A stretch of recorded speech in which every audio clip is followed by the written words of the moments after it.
Greetings to all and welcome back to my channel, that is Commerce Classes by Ronak Sharma.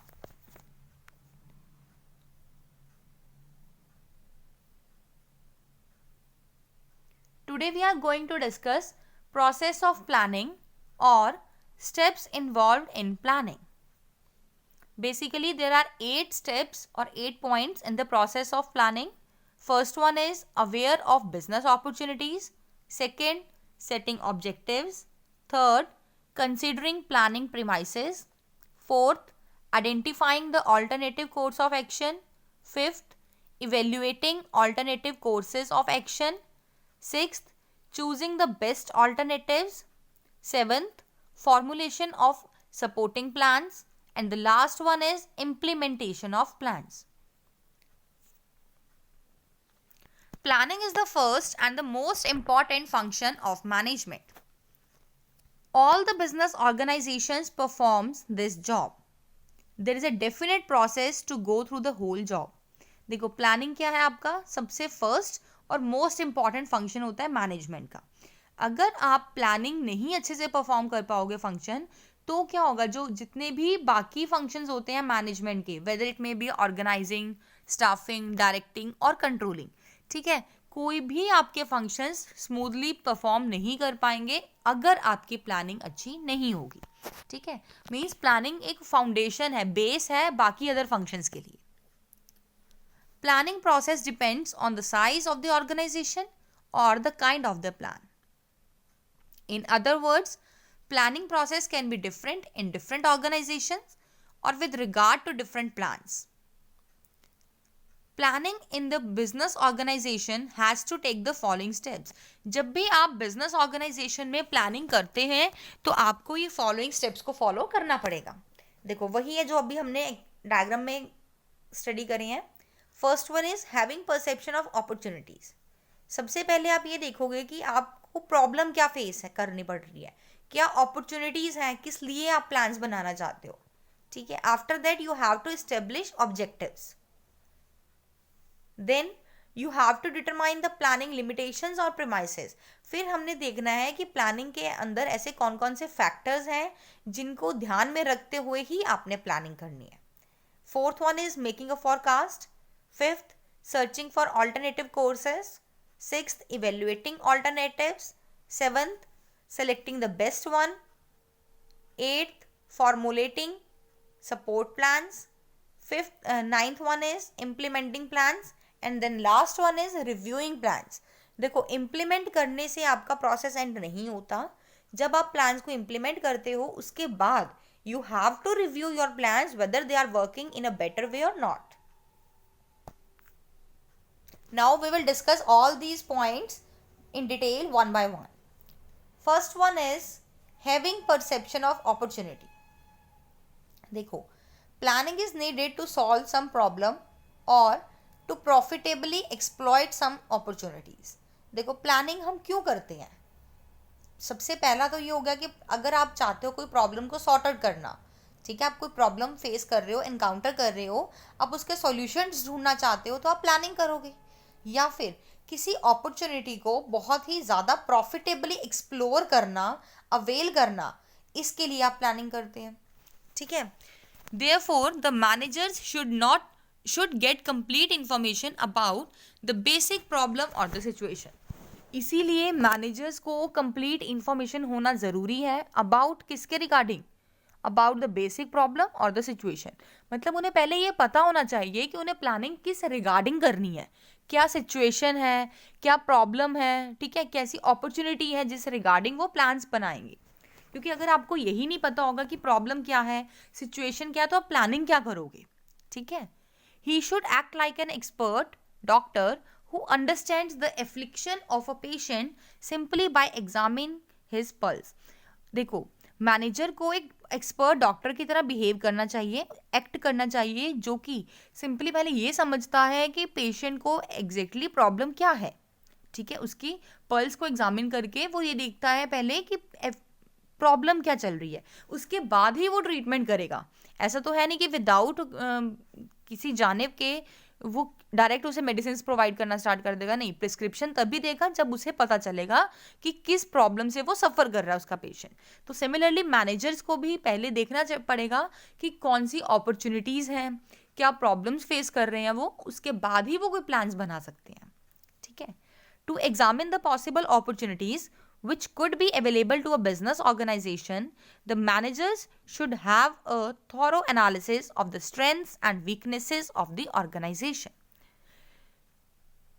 देखो, जो भी possible opportunities available हैं उन्हें examine करने के लिए ना मैनेजर्स को एक थॉरो एनालिसिस करना पड़ता है। किस चीज़ का?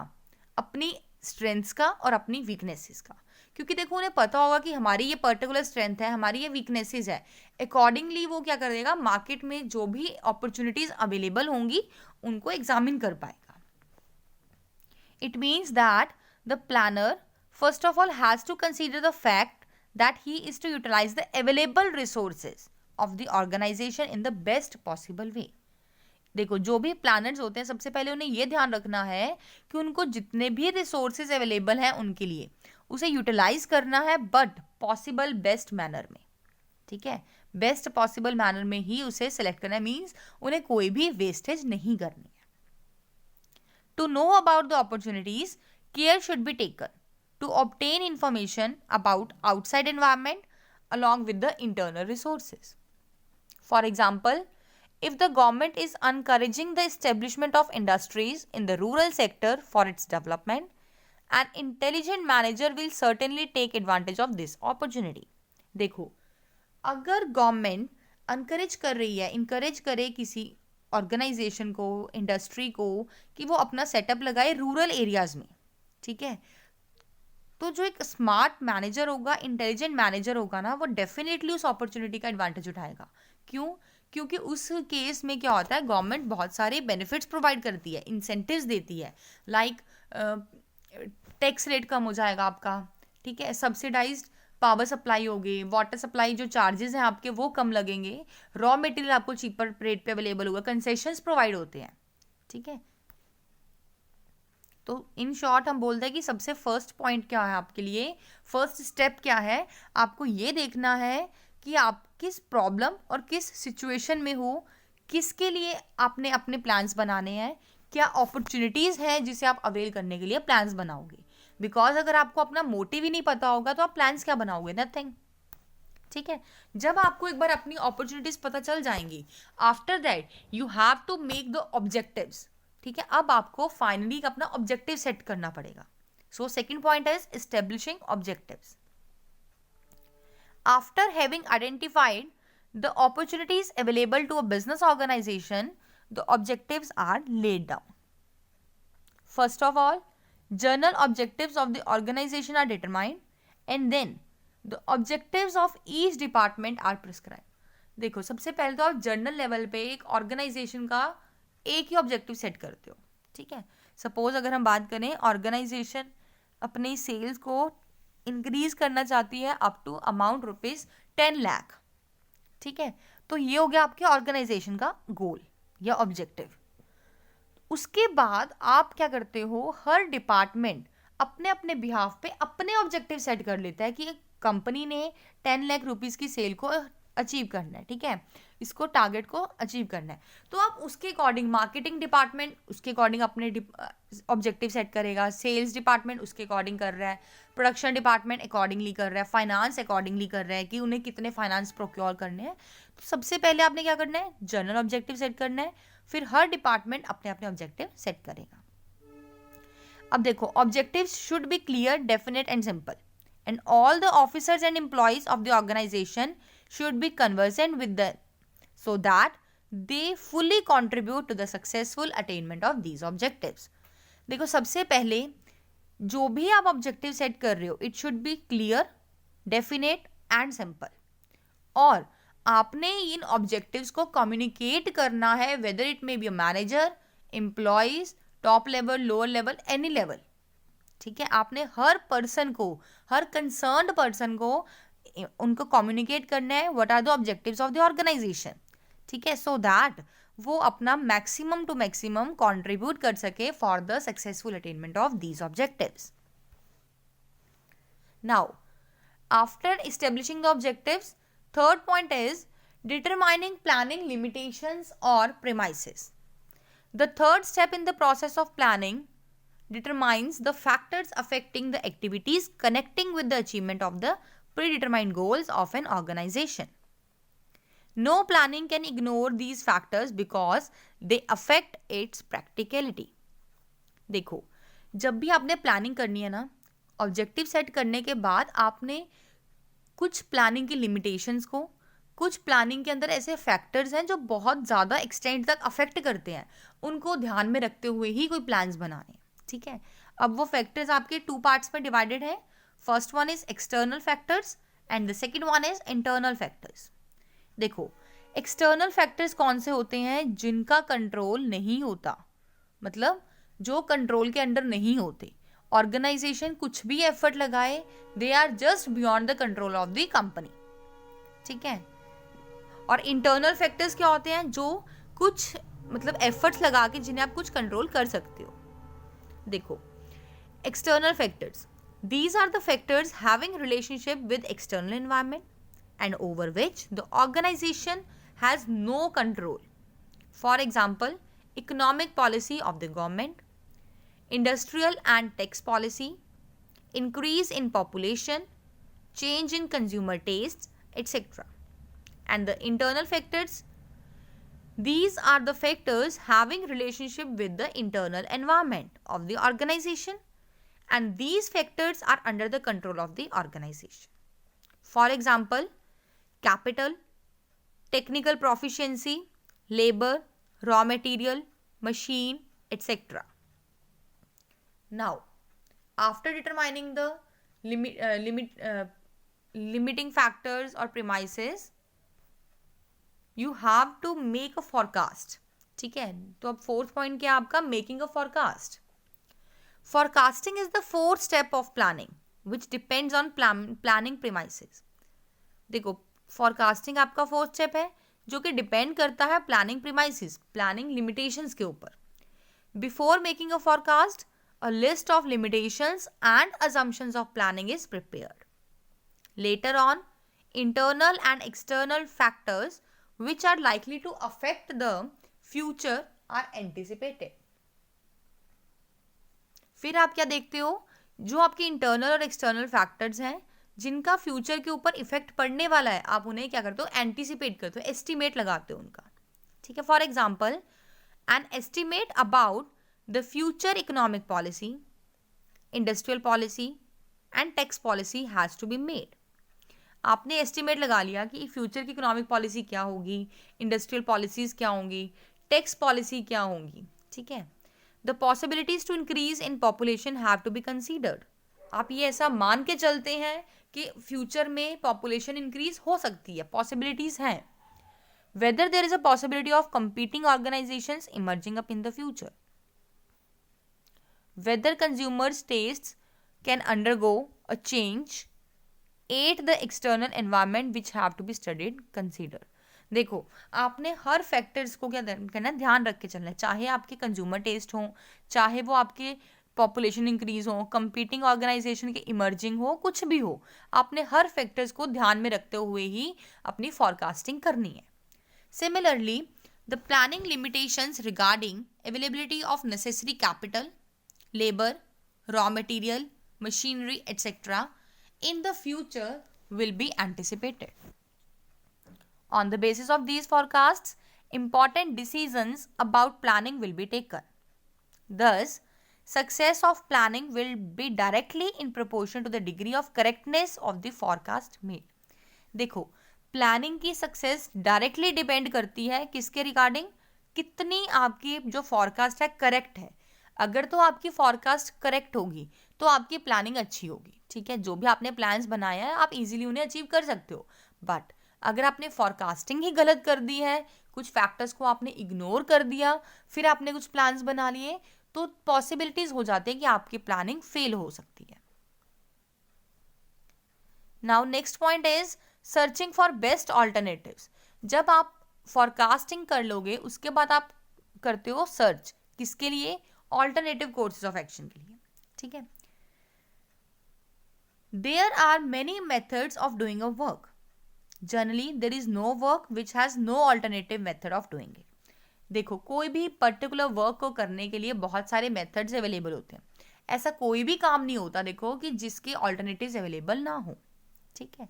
On the basis of the objectives of the organization and the limitations of planning, alternative courses of doing a particular work can be discovered.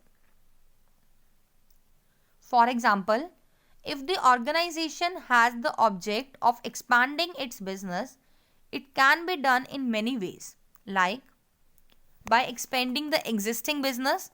For example, if a company is engaged in producing a particular size of TV sets, it can start producing TV sets of different sizes. देखो, अब क्या बोल रहे हैं कि अगर कोई organisation expand करना चाहती है अपने बिजनेस को, वो बहुत सारे मेथड्स हैं उनके पास. जैसे कि वो अपना बिजनेस एक्सपैंड कर लें. जैसे कोई एक कंपनी टीवी बना रही है सपोज पर्टिकुलर साइज की, ठीक है, तो वो हो सकता है वो डिफरेंट साइज के स्टार्ट कर दे बनाना. या फिर by entering other areas of production. जैसे कोई कंपनी अगर टीवी बना रही है तो वो साथ साथ रेफ्रिजरेटर्स बनाना स्टार्ट कर दे. ठीक है, माइक्रोवेव स्टार्ट कर दे. तो वो अदर एरियाज ऑफ प्रोडक्शन में भी एंटर कर सकते हैं अगर अपना बिजनेस एक्सपैंड करना चाह रहे हैं. या फिर by entering into some collaboration with some other organization and start a new business. या फिर वो किसी के साथ कोलैबोरेट होकर कुछ नया बिजनेस भी स्टार्ट कर सकते हैं. और by taking over some other business enterprise, या फिर किसी और बिजनेस एंटरप्राइज को टेक ओवर करके भी वो कर सकते हैं. ठीक है, तो कोई पर्टिकुलर एक वर्क को करने के लिए हमारे पास बहुत सारे ऑल्टरनेटिव्स अवेलेबल होते हैं. वर्क क्या है, मोटिव क्या है, हमने उन ऑल्टरनेटिव्स में से इवेल्युएट करके बेस्ट वन को चूज करना है. Next point is evaluating alternatives. All those alternative courses which are up to the expectations of the minimum preliminary criteria are selected for intensive study. It will be seen as to what extent a particular alternative course can help in the attainment of the objectives of the organization. देखो, search करने के बाद आप उन्हें क्या करते हो, evaluate करते हो. मतलब कौन सा आपके लिए ऑल्टरनेटिव बेस्ट प्रूव होगा with minimum cost maximum profit. ठीक है, आपने उनको क्या करना है, स्टडी करना है. Every alternative course has its merits and demerits. देखो, हर एक्टिविटी के अपने अपनी मेरिट्स हैं, अपनी अपनी डीमेरिट्स हैं, बट आप उसे ही चूज करोगे जो आपके लिए बेस्ट सुटेबल होगा. For example, a particular alternative course can be highly profitable but it requires investment of more capital and has a long gestation period to yield profits. देखो, दो सिचुएशंस हैं हमारे पास. एक ऑल्टरनेटिव कोर्स ऐसा है जिसके अंदर बहुत सारे प्रॉफिट्स हैं, बट आपको इनिशियली उसके अंदर ज़्यादा कैपिटल इन्वेस्ट करनी पड़ेगी. और जो उसका जेस्टेशन पीरियड है ना प्रॉफिट का, वो भी बहुत ज़्यादा होता है. जेस्टेशन पीरियड मतलब होता है कि आप कब इन्वेस्ट कर रहे हो और उसका आपको जब प्रॉफिट मिलेगा, इनके बीच का जो टाइम पीरियड गैप होता है. ठीक है, फिर एक सेकेंड सिचुएशन है जिसमें आपको कैपिटल तो चाहिए लेस, जेस्टेशन पीरियड भी आपका क्या है, लेस, लेकिन उसके अंदर प्रॉफिट ज़्यादा नहीं है. तो आप किस सिचुएशन को सिलेक्ट करेंगे ये आपके ऊपर डिपेंड करता है. ठीक है, in such a situation the planner should evolve a new alternative course by a mixture of different alternative courses. Now after evaluating various alternative you have to select the best one. ठीक है, तो 7th point क्या होगा आपका, selecting the best alternative. After a careful analysis of different alternatives, the best one is selected. Sometimes, analysis provides more than one alternative course with similar merits. देखो, कई बार क्या होता है, ड्रॉ हो जाता है. आपके 2-3 ऑल्टरनेटिव्स ना सेम टाइप की आपको मेरिट्स प्रोवाइड कर रहे हैं, बेनिफिट्स दे रहे हैं, और सेम टाइप के आपको वो डिसएडवांटेजेस दे रहे हैं. तो उस केस में आप क्या करते हो, keeping in view the uncertainties of future, it is justifiable to select more than one good alternatives. One of such alternative is adopted and the other is kept in reserve. देखो, आप क्या करते हो, सभी को सेलेक्ट कर लेते हो, उसमें से कोई एक सेलेक्ट कर लोगे फॉर द प्रेजेंट और बाकी को रख लोगे as a reserve for the future. In case future forecast prove wrong, the first alternative course fails, the reserve one can immediately be brought into operation and the failure can be averted. देखो, दो alternatives थे आपके पास, दोनों same merit दे रहे हैं, दोनों demerit दे रहे हैं. आपने क्या करना है, दोनों को सिलेक्ट कर लिया. एक को आप एट प्रेजेंट अभी यूज कर रहे हो, दूसरे को आप अपने पास एज ए रिजर्व रख रहे हो. जब कभी फ्यूचर में अनसर्टेनिटीज आएंगी, फ्यूचर में कोई प्रॉब्लम फेस करोगे आप, और आपका जो आपने सेलेक्ट किया था ऑल्टरनेटिव पहले, वो अगर आपका फेल हो जाता है तो आप इमीडिएटली सेकंड वन को चूज कर लोगे और फेलियर होने से बचा लोगे. Right. Next point is formulation of supporting plans. By finding out alternative courses, analyzing them and selecting the best one, the main plan of the organization is prepared. देखो, जब आपने ऑल्टरनेटिव कोर्सेज को search किया, analyze कर लिया, means evaluate कर लिया और बेस्ट वन को सिलेक्ट भी कर लिया, तो मेन अब काम क्या आता है कि आप अपनी ऑर्गेनाइजेशन के लिए मेन प्लान्स प्रिपेयर करना स्टार्ट कर दो. ठीक है. To give practical shape to the main plan, many subsidiary plans are needed. For example, different plans for the purchase department, sales department, finance department, marketing department, personal department etcetera will be prepare. देखो, organization का एक main plan बनाने के लिए ना आपको क्या चाहिए, सब प्लान्स की रिक्वायरमेंट पड़ती है. तो आप हर डिपार्टमेंट के अकॉर्डिंग उनके प्लान सेट करते हो. ठीक है. चाहे वो परचेज डिपार्टमेंट है, सेल्स है, finance, marketing, personnel, research and development हो सकता है, कोई भी डिपार्टमेंट है, सबके इंडिविजुअल आप क्या करोगे, प्लान्स बनाते हो. These subsidiary plans or sub-plans are not independent plans but only a reflection of the main plan. ये नहीं है कि ऑर्गेनाइजेशन का कुछ प्लान है, परचेज डिपार्टमेंट अपने अपने प्लान बना रहा है, सेल्स डिपार्टमेंट कुछ और ही प्लान बना रहा है. ऐसा नहीं होता. ये कहीं ना कहीं रिलेटेड होते हैं, रिफ्लेक्शन होते हैं मेन प्लान की ही. ठीक है. मतलब आप बोल सकते हो कि आपने बड़े प्लान को छोटे छोटे पार्ट्स में डिवाइड करा हुआ है. जब आपने फॉर्मुलेट कर लिया अपने प्लान्स को, फिर आप उसे क्या कर दोगे, इम्प्लीमेंट कर दोगे. ठीक है ना. After the main plan, the subsidiary plans are formulated, they remain to be implemented. After the plans are implemented, the order means sequence of different work is decided. जब आपने अपने प्लान्स को इम्प्लीमेंट कर दिया, लागू कर दिया अपने प्लान्स को, फिर आप अपने जो भी आपने काम करना है उसकी सीक्वेंस को डिसाइड करते हो कि कौन सा काम पहले करना है, कौन सा काम बाद में करना है, कौन सा पर्टिकुलर वर्क किस पर्टिकुलर पर्सन ने करना है. ठीक है. ये सब आप डिसाइड करते हो. In other words, it is decided who will do, what he will do and when he will do. Clear है? Yes. This makes it easy to achieve the objectives of the organization. ये आपको help करता है, easy बना देता है, ताकि आप अपने ऑब्जेक्टिव्स को स्मूथली अचीव कर सको. At this stage, to make plans meaningful, budgets are prepared in the form of figures. Simple है. एट द लास्ट, देखो, जब आपने प्लान्स को इम्प्लीमेंट कर दिया, यहीं पे आपका प्रोसेस खत्म नहीं होता. ठीक है. क्या आप इम्प्लीमेंट करने के बाद ये चेक नहीं करना चाहोगे कि आपके प्लान्स वर्क कर भी रहे हैं या नहीं कर रहे? जो आपने प्लान्स इम्प्लीमेंट करे हैं उनसे आपको कुछ बेनिफिट्स भी अराइज हो रहे हैं या फिर नहीं हो रहे. ठीक है ना. तो आप क्या करते हो, लास्ट स्टेप पे रिव्यू करते हो अपने प्लान्स को. The process of planning does not end with the implementation of plans. Plans are formulated for future which is uncertain. ठीक है. It is of great importance that there is a constant review of plans in order to ensure the success in the uncertain future. The moment there appears to be changes in the assumptions on which the plans are based, there should be corresponding changes in the plans also. देखो, plans हमेशा बनाए जाते हैं future के लिए, और future कैसा है, अनसर्टेन. कभी भी कुछ भी हराइज हो जाता है. ठीक है ना. ऐसा नहीं जो हमने प्लान बनाए हैं आपके अकॉर्डिंग ही वो कोई हैपनिंग होगी, नहीं, कुछ भी अराइज हो सकता है फ्यूचर में. तो ठीक है. और ये बहुत ही ज़्यादा इंपॉर्टेंट है कि आप टाइम टू टाइम अपने प्लान्स को रिव्यू करते रहो, ताकि आप ये चेक कर पाओ, इंश्योर कर सको कि जो आपने प्लान्स बनाए हैं वो अनसर्टेन फ्यूचर में सक्सेसफुल है या फिर नहीं. ठीक है. देखो, जैसे ही कोई चेंजेस आएंगे आपके एजम्पशंस के अंदर, क्योंकि आपने प्लान्स बनाए थे अपने एजम्पशंस के बेसिस पे. ठीक है ना। और जैसे ही कोई assumptions आएंगी, चेंजेस आएंगे आपके assumptions में, आप इमीडिएट कॉरेस्पॉन्डिंग चेंजेस अपने प्लान्स में भी लेके आओगे, ठीक है। In this way we can say planning is a continuously moving process. I hope clear हो गए ये सारे पॉइंट्स। देखो बेसिकली हमारे पास 9 पॉइंट्स हैं, ठीक है। प्लानिंग के प्रोसेस में जब आपने प्लानिंग करनी है तो आपने इन स्टेप्स को फॉलो करना है। फर्स्ट आएगा, सबसे पहले आप अपॉर्चुनिटी देखोगे। सेकंड, जब आपको अपॉर्चुनिटी पता चल जाएगी, फिर आप अपने ऑब्जेक्टिव्स को इस्टेब्लिश करते हैं। फिर you have to determine planning limitations और प्रेमाइसेस।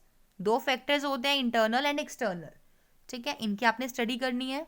आफ्टर दैट जब आपको लिमिटेशंस पता चल जाएंगी, आपने क्या करना है, you have to make a forecast. Then you have to search alternative courses of actions, then evaluating alternatives.